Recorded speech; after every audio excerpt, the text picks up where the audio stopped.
नमस्कार साथियों, कैसे हैं आप सभी। पब्लिक कैरियर यूट्यूब चैनल आप सभी का एक बार फिर से स्वागत करता है। दोस्तों, एक बहुत ही उपयोगी टॉपिक आप सभी के लिए लेकर आया गया है, वो है राफेल। आप लोगों को पता होगा, अभी हाल ही में हमने फ्रांस से दोस्तों राफेल खरीदे हैं।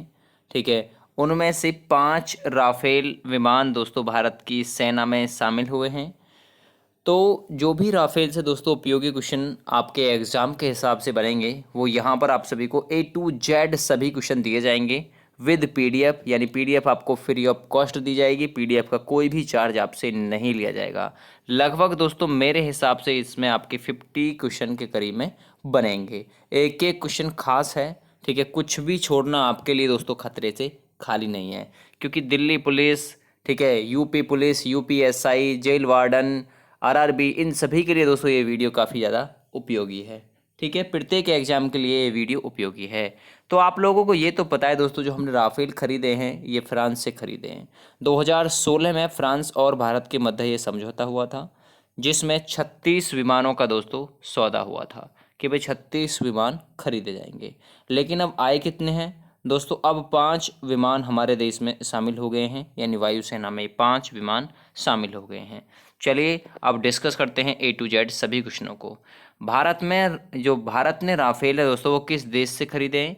तो जो भारत है दोस्तों, इसने राफेल खरीदे हैं फ्रांस से। फ्रांस की राजधानी कहाँ पर है? पेरिस है। ठीक है, याद रखिएगा। नेक्स्ट देखिएगा, राफेल विमान को किस कंपनी ने बनाया है? बहुत उपयोगी है।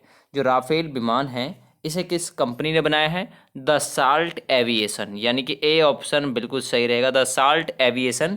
इस कंपनी ने दोस्तों राफेल विमानों को बनाया है। क्लियर हो गया? बहुत ही ज़्यादा उपयोगी क्वेश्चन है दोस्तों। इसमें भारतीय वायुसेना के पायलटों, ठीक है, और सहायक कर्मियों को विमान और हथियार प्रणाली का प्रशिक्षण देने की बात भी कही गई है द साल्ट एविएशन कंपनी के द्वारा। ठीक है, यानी इसने दोस्तों प्रशिक्षण भी दिया है, सहायक कर्मी जो हैं उनको, और हथियार प्रणालियों का भी प्रशिक्षण भारतीयों को दिया गया है। ठीक है, नेक्स्ट देखिएगा, क्वेश्चन नंबर आपके लिए 3 रहेगा।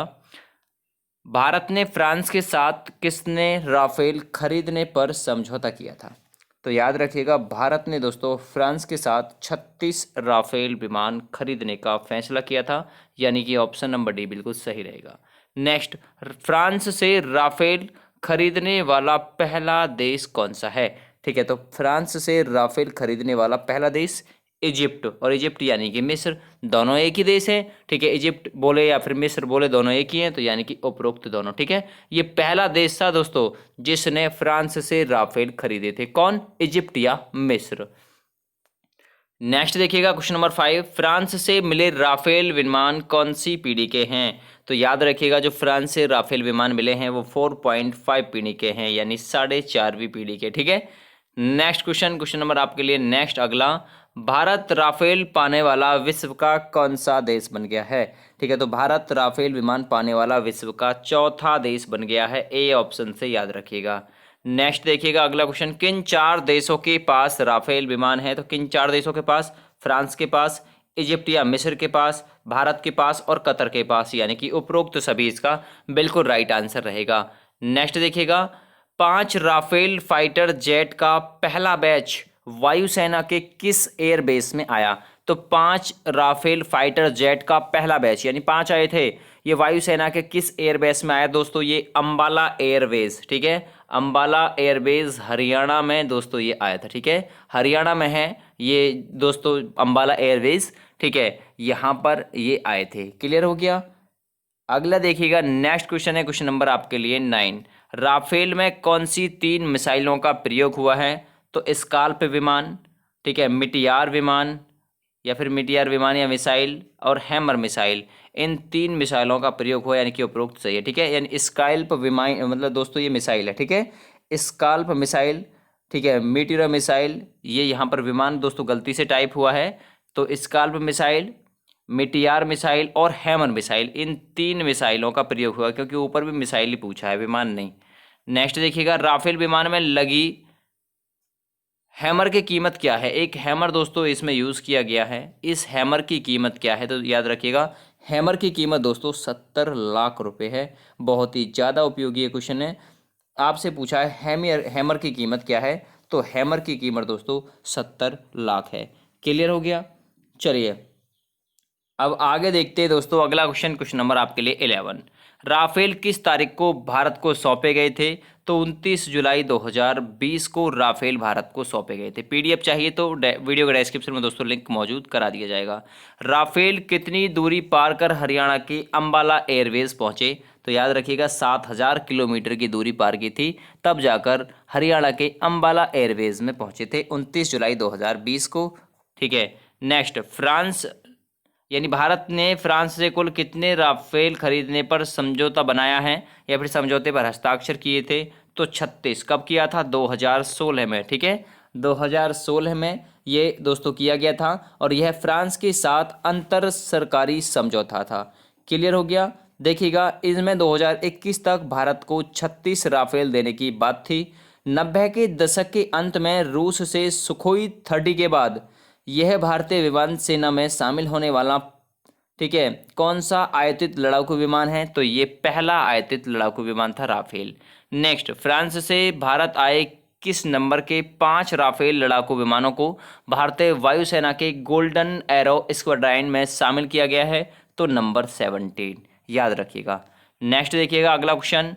90 के दशक के अंत में रूस से सुखोई 30 के बाद यह भारतीय वायुसेना में शामिल होने वाला राफेल कौन सा आयातित लड़ाकू विमान है?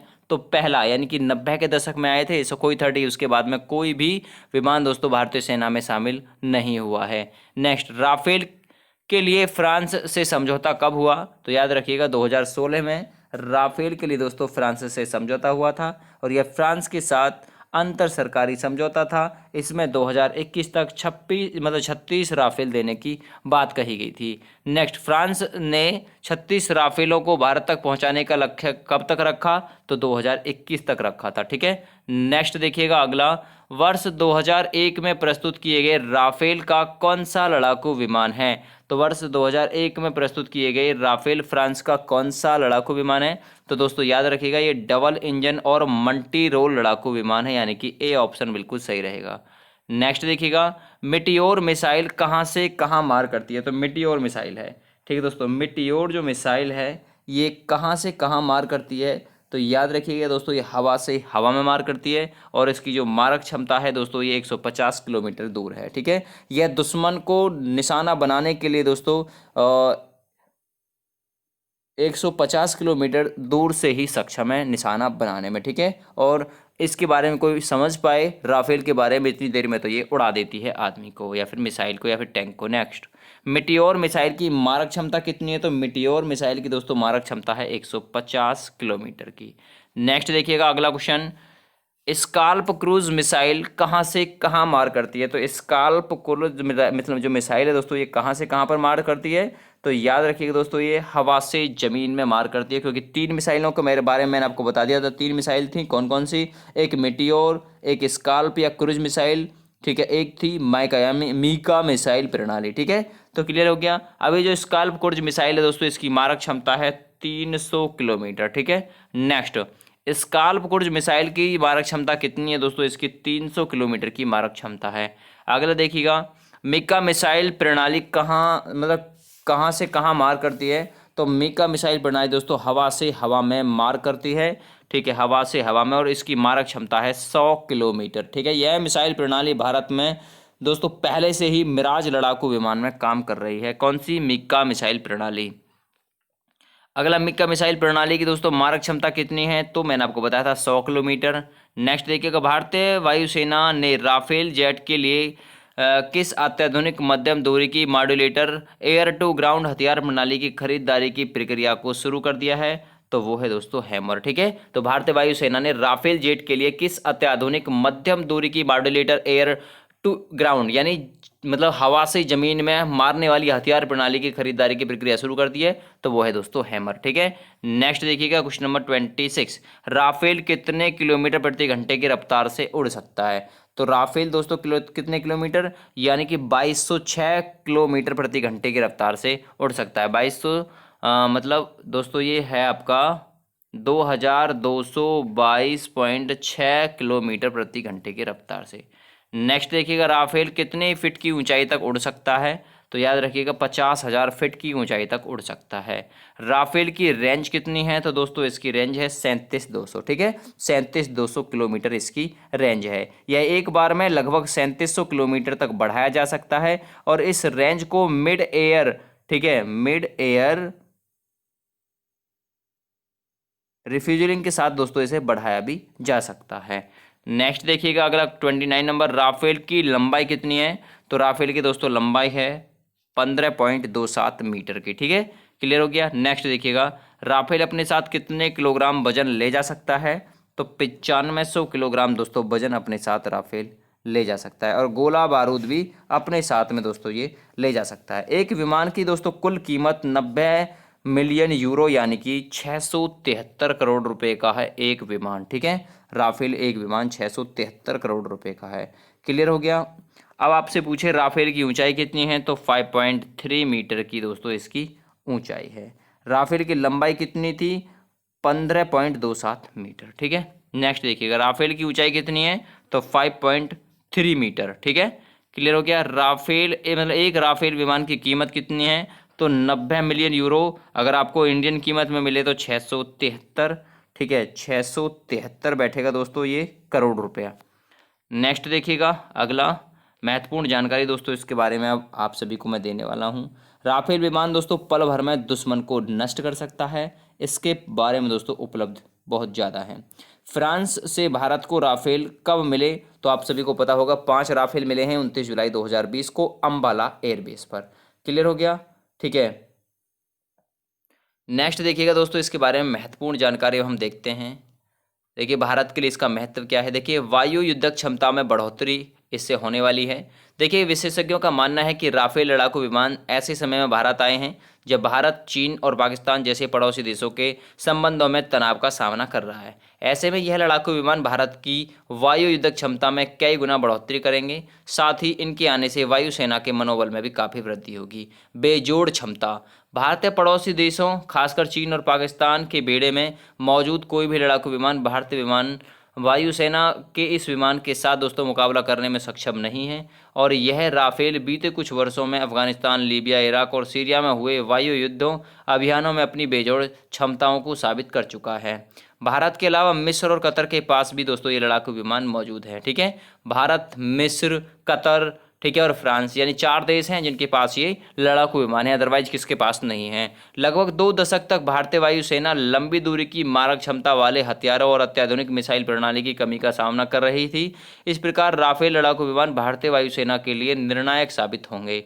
अगला सबसे महत्वपूर्ण दोस्तों यह है कि राफेल लड़ाकू विमान खतरे की स्थिति में मतलब भारतीय वायुसेना को पार किए बिना भी दुश्मन के लड़ाकू विमानों पर सीधा निशाना साध सकते हैं। संबंधित चिंताएं दोस्तों, ध्यातत्व यानी ध्यान रहे कि भारत और वायुसेना के लिए भले ही राफेल लड़ाकू विमान निर्णायक साबित हों, हालांकि इसे भारतीय वायुसेना के समक्ष मौजूद चुनौतियों के एकमात्र हल के रूप में नहीं देखा जा सकता।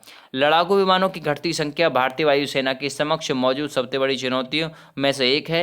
वर्तमान में भारतीय वायुसेना के बेड़े में लड़ाकू विमानों के कुल 30 स्क्वाड्रन शामिल हैं, जबकि भारतीय वायुसेना के लिए प्राधिकृत स्क्वाड्रनों की संख्या कुल 42 है। एक अनुमान के अनुसार वर्ष 2023 तक पाकिस्तान की वायुसेना के बेड़े में कुल 27 स्क्वाड्रन होंगे, जबकि चीन की वायुसेना के बेड़े में कुल 42 स्क्वाड्रन होंगे। यह स्थिति भारतीय सुरक्षा की दृष्टि से काफ़ी चिंताजनक हो सकती है। ऐसे में आवश्यक है कि नीति निर्माता जल्द से जल्द भारतीय वायुसेना की प्राधिकृत क्षमता में विस्तार कर ध्यान केंद्रित करें।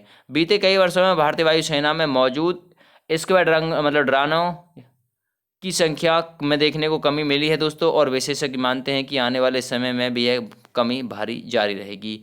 गौरतलब है कि आगे आने वाले कुछ वर्षों में भारतीय वायुसेना में मौजूद रूस के पुराने मिग विमानों के 5 स्क्वाड्रन डीकमीशन हो रहे हैं। निष्कर्ष दोस्तों इसका जान लीजिए। गौरतलब है कि राफेल लड़ाकू विमान भारत की सुरक्षा की दृष्टि से काफ़ी महत्वपूर्ण है और इनमें भारत के रक्षा क्षेत्र को भी बढ़ावा देने की क्षमता मौजूद है। अतः आवश्यक है कि भारत और फ्रांस के बीच रक्षा क्षेत्र से संबंधित निरंतर संवाद के लिए एक तंत्र स्थापित किया जाए और सामरिक संबंधों को मजबूत करने के साथ साथ रक्षा संबंधों को मजबूत करने पर भी ध्यान दिया जाए। इसके अलावा भारत सरकार और शीर्ष सैन्य अधिकारियों को भारतीय वायुसेना समेत भारत की तीनों सेनाओं के समक्ष मौजूद चुनौतियों को जल्द से जल्द हल करने का प्रयास करना चाहिए, ताकि भारतीय सेनाओं को मजबूत बनाया जा सके और सेना में कार्यरत जवानों को प्रोत्साहन भी मिल सके। तो दोस्तों, ये आप सभी के लिए वीडियो थी, ठीक है। ये राफेल के बारे में पूरी इन्फॉर्मेशन आप सभी को दे दी है, और कोई क्वेश्चन अगर रह गया है तो मुझे कमेंट करके आप लोग बता सकते हैं। Thanks for watching, have a great day.